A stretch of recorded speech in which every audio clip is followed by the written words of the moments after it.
At the time that I started Talent Stacker, I had actually held on to a couple of my own personal freelance clients just to bridge that gap. And I would say the freelance clients total were probably bringing in 60 to $80,000 a year. That was maybe just enough to pay my home expenses, but not much more. I wasn't saving anything for retirement at that point. However, once we got going, I remember the first member that we had landed a job in 42 days. And that became our first testimonial. It became our first uh, piece of real marketing content that I was able to get out there. And the very next month, we did over $30,000 in profit. Welcome to Career Coaching Secrets, the podcast where we talk with successful career coaches on how they built their success and the hard lessons they learned along the way. My name is Davis Nguyen, and I'm the founder of Purple Circle, where we help career coaches scale their business to $100,000 years, $100,000 months, and even $100,000 weeks. Before Purple Circle, I've grown several 7- and 8-figure career coaching businesses myself, and have been a consultant at 2 career coaching businesses that are doing over $100 million each. Whether you're an established coach or building your practice for the first time, you'll discover the secrets to elevating your coaching business. Welcome to Career Coaching Secrets Podcast. I'm Pedro, and today's guest is Bradley Rice, founder of Talent Stacker, a platform dedicated to helping aspiring freelancers and Salesforce professionals land their first client and build thriving careers. They provide practical, step-by-step guidance alongside a wealth of free resources to equip individuals with the skills, strategies, and confidence needed to succeed in a competitive marketplace. Through their podcasts, YouTube tutorials, TikTok tips, and an active Facebook community, Talent Stacker supports learners at every stage, helping them move from stuck and uncertain to capable, connected, and consistently delivering results in the world of freelance and Salesforce careers. Welcome to the show, Bradley. It is a pleasure to be here. Thank you for having me on, Pedro. Yeah, I'm excited that you're here. And before we get into what you do now, I'm always curious how this actually started. So what was going on in your life when coaching became more than just an idea? Yeah, what I'll say is that I was fortunate enough to learn about this concept, financial independence and early retirement, when I was about 23. So I started Talent Stacker about 8 years later when I was 31. And again, was fortunate enough to have reached financial independence. So I had what I call optionality. So I could kind of do whatever I wanted. And this is what I wanted to do. So I actually started by just doing some free community groups and trying to get people together. And after about 60 individuals in those free community groups landed jobs, I decided, you know what? I think I can take this on as a passion project and follow the trend that is here, follow the fact that this is actually working, and we can scale this up and do it globally. So I took a shot at it. And that's really, I just followed the demand. That's how I got started. Mm, I like the fact that there's also confidence there, but there's also a piece like the reality check. It's like I had 60 people that were I was able to help. So it is a mix, right? There is a lot of mindset like imposter syndrome. So am I able to do that? But there's also the fact that you actually landed though and help them, landing those jobs. But what I want to understand here, Bradley, is that at what point did it stop feeling like a side thing or a Mm. calling and start feeling like an actual business you are responsible for?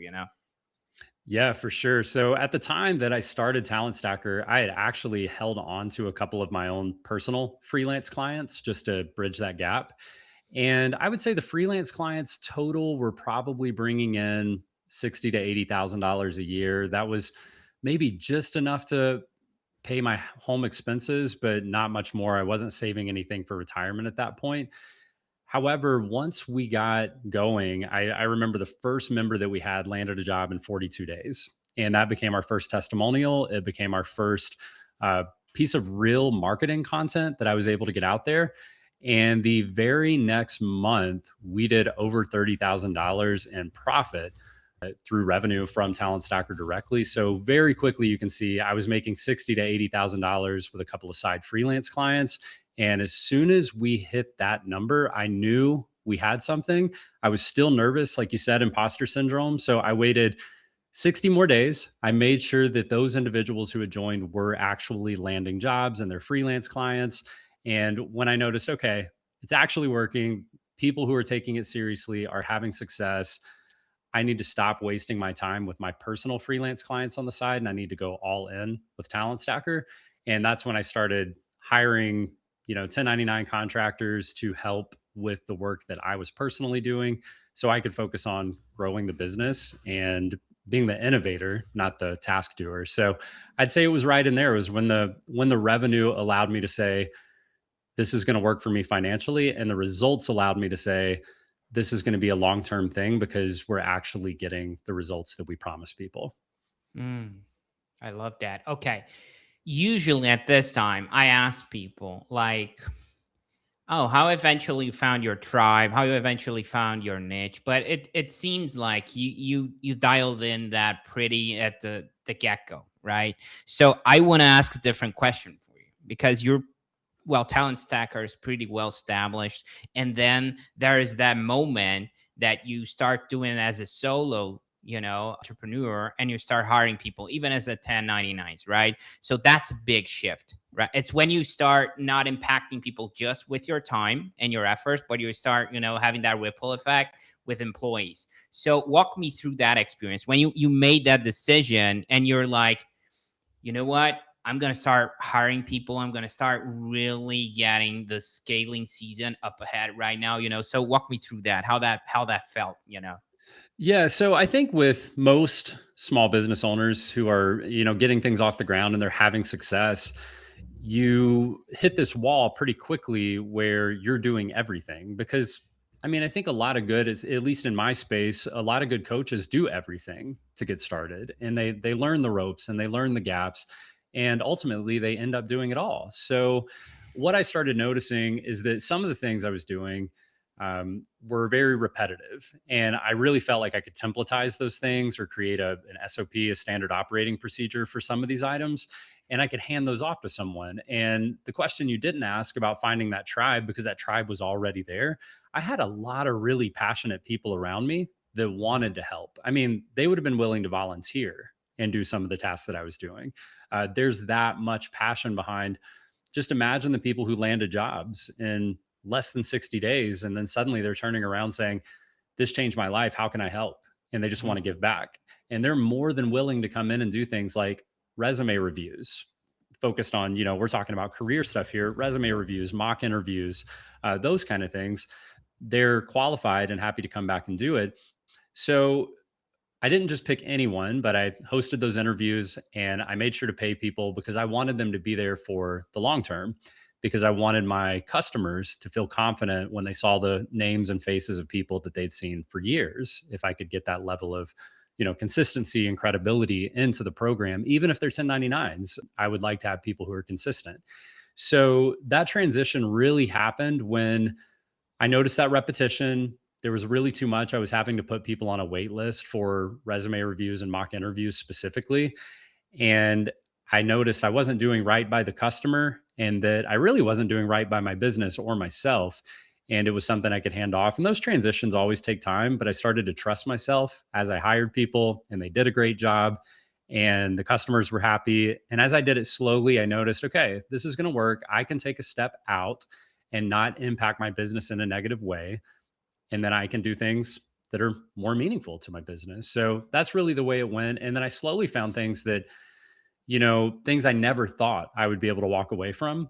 But I found people who are really, really talented in those spaces. And to tell you the truth, most of the staff are alumni of the program. So these are individuals who know the program inside and out, and they'll vouch for you in a private conversation. If they hop on a phone call, you never have to worry about them saying, I'm not sure this is for you because it didn't really work when I tried it. It worked for them. It changed their life. So when you have a staff that is that embedded in your service and they know it inside and out because they've been through it themselves, it made for a really good recipe for success. So, would you say a good advice for coaches out there is keep an eye on their own past clients or their current clients for a potential hire in the future? Would you say like that? Like having that community also that you mentioned that also empowers or maybe giving you, a flow, a lead flow of potential hires? Would you say like that? I would definitely say that. I would say, especially for things like customer support, keep in mind that these are the people who needed support when they were a lead, they needed support when they were a customer. And now, because they've gone through your service or offering, they understand it inside and out. So they can give that support and they can give that nuanced perspective that maybe a typical hiring some support rep who's been successful at some other company, they've got perspective that that person will never have. So to me, it makes a better support rep, it makes a more empathetic support rep. The same goes for sales. If you have somebody come through your program and then they go, maybe they used to be in sales and now they're transitioning into something else that you're offering, but they still have that experience and they still know how to sell. Now, suddenly, again, they know your product inside and out and they can sell it and they can sell it with their story behind it. So I would 100% say that look out for opportunities to give work to your alumni, is what I call them, or your past clients, whatever you want to refer to them as. And if you have those superstars that maybe have a background in something that's useful to you, then keep your eye open for that. And you got to ask that question: what did you do before you came to me? Right. And if you can figure that out, you'll have a short list of people who want to work with you.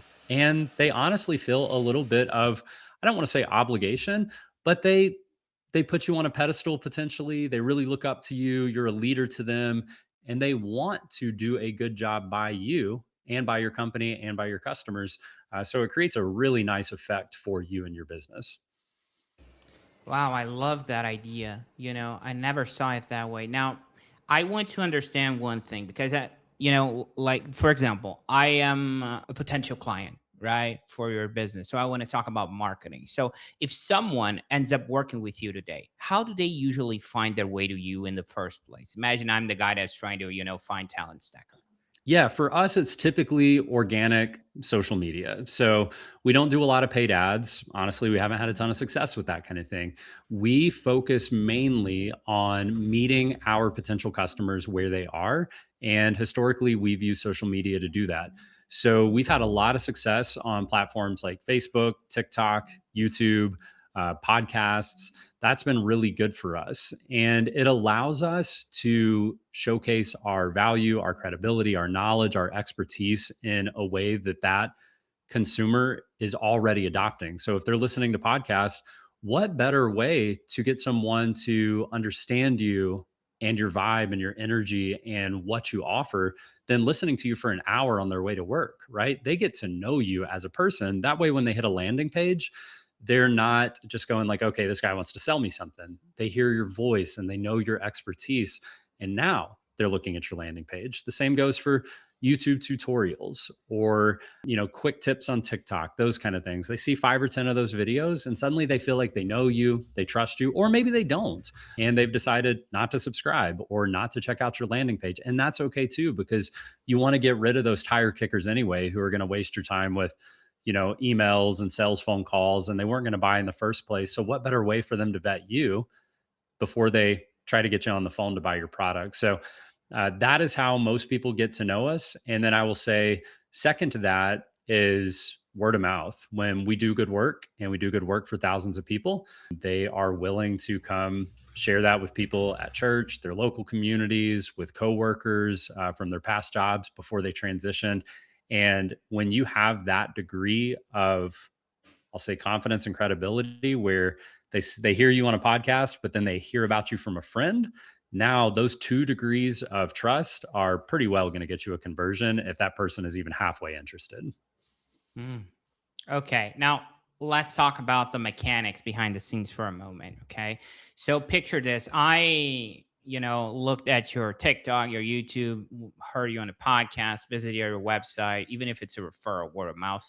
So imagine I'm in the onboarding process, right? So what does that actually look like from my perspective? If I'm a client that is just being onboarded on Talent Stacker, how the structure works.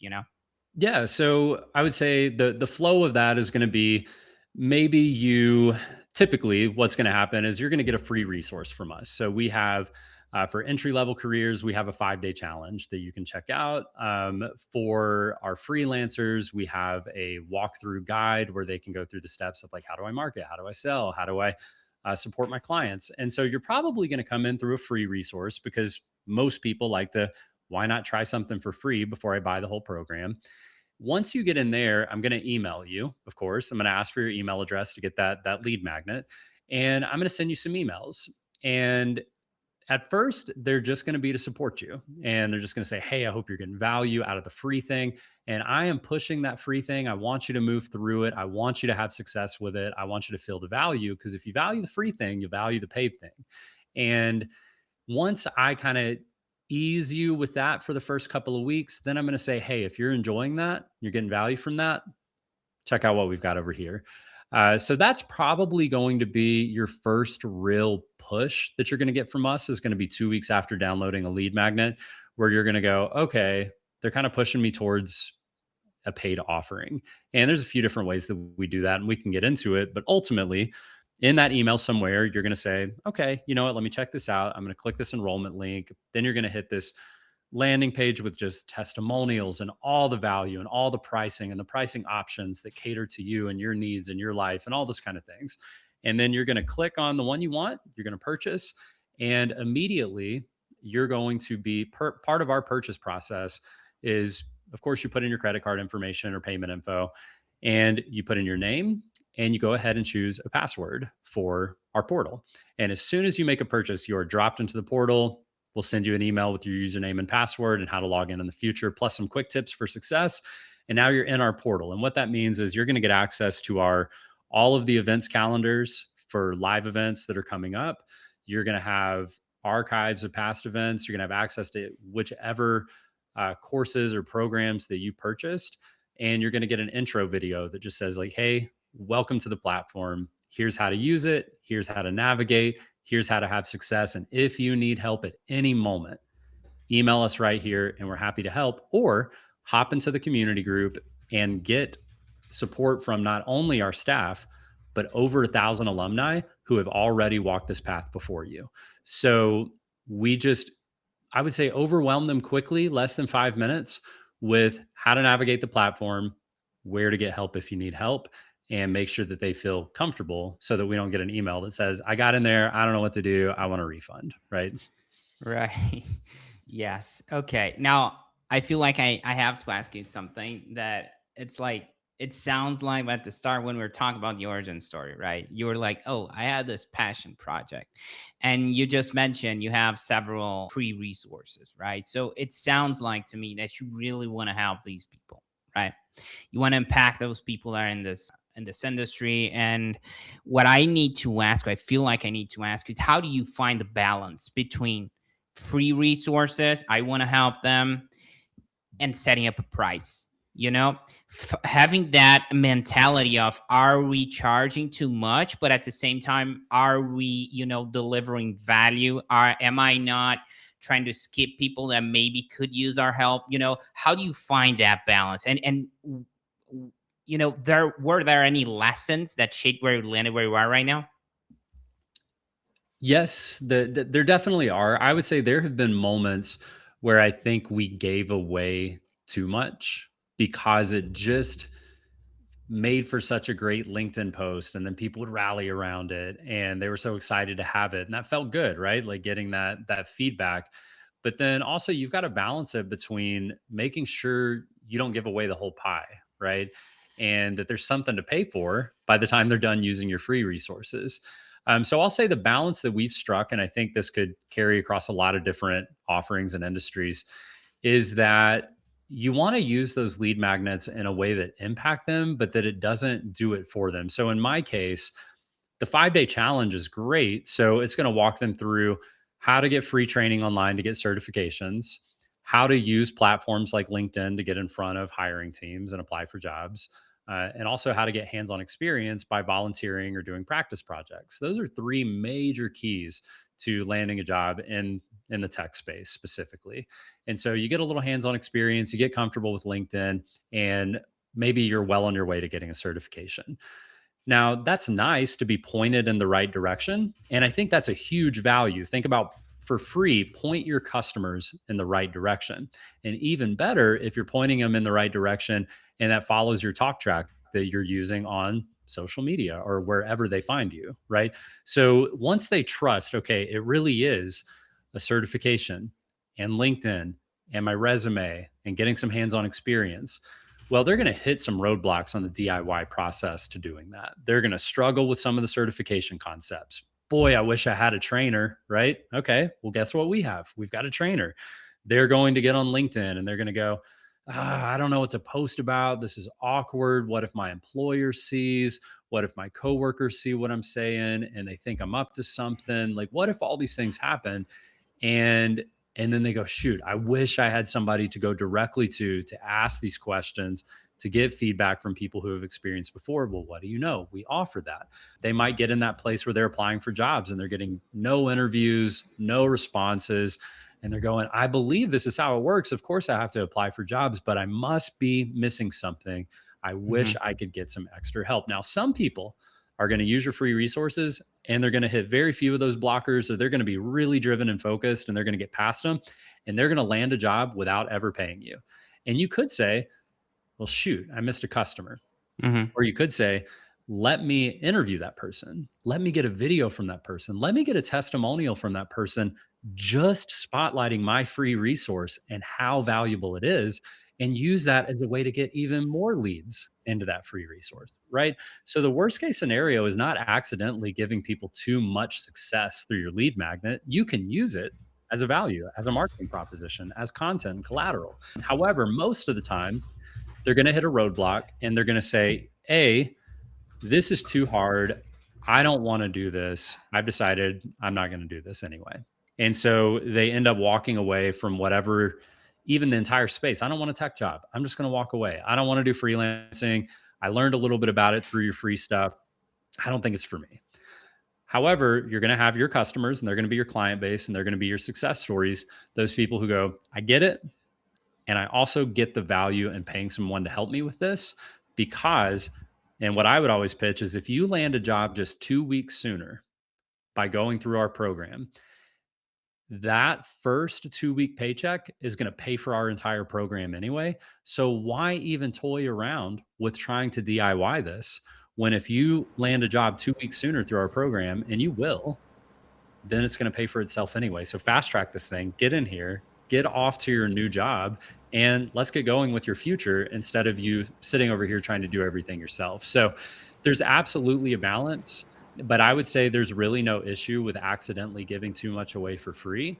And then you can pull it back if you need to. But start by giving too much value, get too many leads, and then you can roll it back if you need to, if you feel like you're giving away the whole farm, as they say.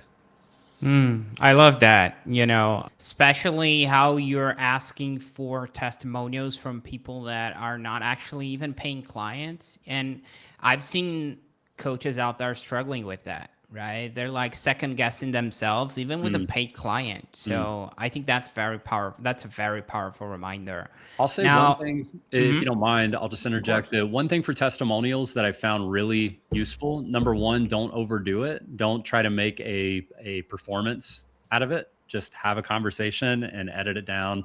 I try not to even prep them with questions because I want them to come natural, because people want to watch someone natural. The other thing I'll say is don't be shy about asking for testimonials. And the one thing you can say that tends to set kind of set the tone is, hey, if your story can help one other person change their life the same way that you did, isn't that worth sitting down and sharing your story? And so instead of making it about marketing your company, make it about helping other people and how their voice can help other people in the future. And that is true. And it's also going to help your company. So both can be true at the same time. So that can be a great way to communicate with your customers about sharing their story, and put it that way. You're sharing your story. You're not hyping my company. We're talking about what you did and you just so happen to have used my program. Let's talk about it. And that can ease them into it. I love the framing, right? It's like when we're talking about sales, and a lot of coaches out there, they struggle with sales because they have this misconception of what selling is.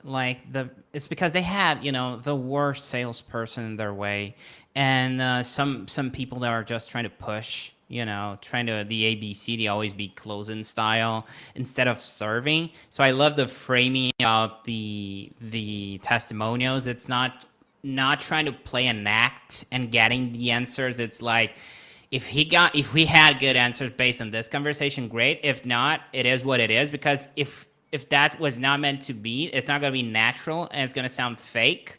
And I love that. I love that frame you just introduced us to. Now, looking forward a bit, Bradley, I mean, what's the direction you're aiming this business towards? Are you thinking more about growth, even more leverage, building a team, or refining what already works? What feels most exciting right now? Yeah, I think the most exciting part to me is following my personal passions. Honestly, like this year, I've been talking to a lot of our customers about early retirement and financial independence because that had a big impact on my life. I'm not necessarily, and some of the listeners may kind of go like, "What?" I'm not necessarily revenue focused, and I wouldn't even say that we're revenue first. I think revenue comes when you serve people. And of course, you got to be serious about your business and you got to charge the right prices and you got to actually provide value. But when you focus first on providing value, even if it's given away too much for free, I think you end up with a ton of success. So I tend to just follow the things that have really impacted me. And so, again, I've been focused a lot on talking to people about, hey, you landed that entry level Salesforce job. Now let's talk about how you could potentially be retiring in the next 15 years. Or, hey, did you know if you added one freelance client, you could trim your retirement date down by 10 years just with 1 hour of work a day? And those are mind blowing numbers. And once again, what do? You get to introduce people to a concept they've never heard of. And when you tailor these ideas to what you've already introduced them to, it just makes what you're selling that much more compelling. It's like, wow, I had no clue that now that I can become a tech worker, I have this option to freelance on the side. And now that I can freelance on the side, I can hit even more of my lifestyle goals. So I would say for me, what's next is going to be continuing to lean in and helping people, especially if you think about tech right now and the disruption that AI has caused across the board. There's a lot of credibility that we have to be able to come with. So I've really got a major focus right now in just helping people feel like we can be that life raft and we can be that thing that they're confident in a changing economy and a changing market. And those things are always going to be happening. It doesn't matter if it's AI, it'll be the next thing. So I think being that life raft for them, being that thing that they can go, okay, even when the going gets tough, these are the people I can lean on. That's what I'm more interested in is just structuring ourselves, putting content out that's actually meaningful, and making sure that we're serving our audience. And like I said, we've had success with that over the last 6 to 7 years. And I don't doubt that if we continue to serve our customers and even the people who don't make a purchase, if we can serve them too, then we're going to get those word of mouth sales. We're going to have trust and credibility, and we're never going to have to justify what we're doing or what we're selling because we know we went about it the right way. And again, just coming back to if I do all those things right, then I know the revenue is going to pile up. I love that. I love the fact that that's if you think through it like a little bit, that saves you time. If you're having a free resource that is part of an awakening process, you don't have to do that on a sales call. It's like they Hmm. already get it, right? Hmm. It's like this is what's possible. This is the carrot, let's call it like that, that tease. And they're like, oh, so that's actually possible. That's actually doable. And they're like, start, developing that mentality and start to, envision themselves doing that. And they're looking at testimonials and they haven't been a client yet. So when they get to a sales call, I think that's a shortcut. I think that's very, very interesting. If you use the free resource as a piece of an awakening process, did that And make we, sense? and we layer those testimonials in there too. And what I wanted to say about that is we call it avatars, basically these different angles of the testimonials. So if I'm getting a lot of questions on sales calls or support emails and it's getting repetitive, I want to try to work that into a testimonial, not just an FAQ section, but into a testimonial that might be perfect for them. So for instance, we've had like a lot of school teachers transition into tech. Well, you better believe I got 5 testimonials from school teachers to talk about specifically, I was a teacher and now I'm in tech. Same thing for I was a doctor, I was a nurse, now I'm in tech. I was a truck driver, a blue collar worker, now I'm in tech. I was a stay at home parent. So we find these avatars that we're constantly seeing people want to transition from. And it makes people so much more comfortable to know, they tell themselves those stories when they're alone at home and they say, well, yeah, I work construction. I could never be a tech worker. I'm just not smart enough. I don't have a college degree, whatever it is. They tell themselves all these stories. So if you can tell them the other side of that story and you can show them people just like them who they can send an email to, I'll say too, those testimonials, please use the person's name. Like just use their name, like get permission to use their name because you want your customers to be able to message that person on LinkedIn, find them online and say, hey, I saw this story. Is this real? Like you really did this? And they'll say, yeah, 100%. I really did this. And you can really, really do it too. And people want to help each other. So they'll even hop on a phone call with these people sometimes and do your selling for you. So by the time you talk to them, they're like, hey, I talked to Tyler over here and man, he all good things to say. And I just had a couple of questions about what time the live events are and will it work around my schedule? And I'm ready to get going. And Mm. you can be that close when you're converting your sales instead of having to be on 2 or 3 different phone calls and converting people for months. Like let your marketing and not really even your marketing, just your stories and your success and the content you create around those stories and success, let them do the selling for you. Mm. Yes, that's cool. Now, Bradley, even when things are going well, there's always something under construction, right? So, what's the main thing you're actively working on or trying to improve in the business right now? Yeah, I would say actively working on is awareness, trying to create just more. There's billions of people in the world. I would say there are millions of ideal clients for us. Yet we're still sitting here with, thousands of customers and not Mm. millions of customers, right? And so I think awareness is a huge one for us. Just getting the word out, doing more lives on guesting on things, writing guest blog articles, those kind of things. So those are really just creating that awareness, trying to get into pools of people that haven't heard about us before is a big part of what we're doing. And then the other thing is always trying to balance, I would say, brand confusion, where you can see like, I don't know if the audience will see this live, but I'm wearing a hat that says Trailblazer Mentorship right now, but my company name is Talent Stacker. And Trailblazer Mentorship is a free thing we do for the community. And it's related, but it's not tied to the company. But I want people to be aware of both things. Right. And so it's finding this balance of like, how do I have multiple brands and multiple offerings and multiple things while also not confusing customers that would have made a purchase if I hadn't confused them with all these things. So I would say that's probably the biggest struggle we're having right now. And something I'm going to be working on this year too is trying to figure out how do I not confuse my customers while I try to do the right thing for the people I serve. Mm. I'm right there with you. Now, before we close this out, if someone resonated with what you shared and wants to follow your work, where should they go, Bradley? Yeah, so you can always find us at talentstacker.com. We've got a lot going on over there. There is a contact form that if you fill it out, I will personally see it.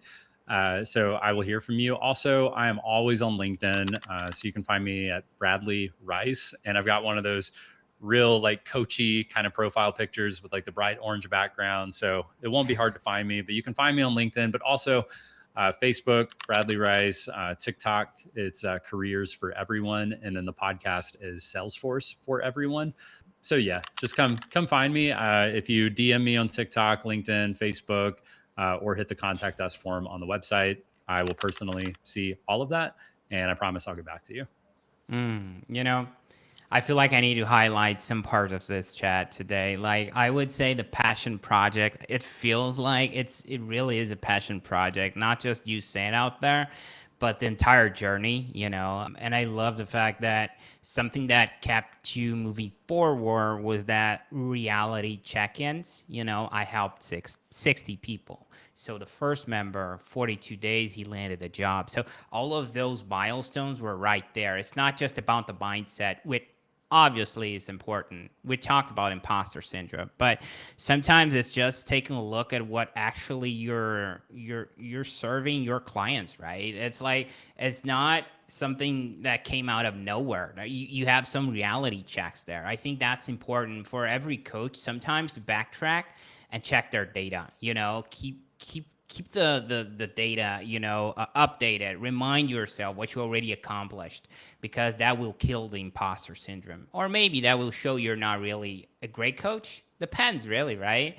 So also, I love the power of the community. You told me, the alumni, you're hiring past, let's call it past clients or alumni, however you want to call them, and they came from raving fans to still being raving fans, but on their payroll. So I think that's such an important reminder, and planting that seed, have that mentality when you're thinking about scaling.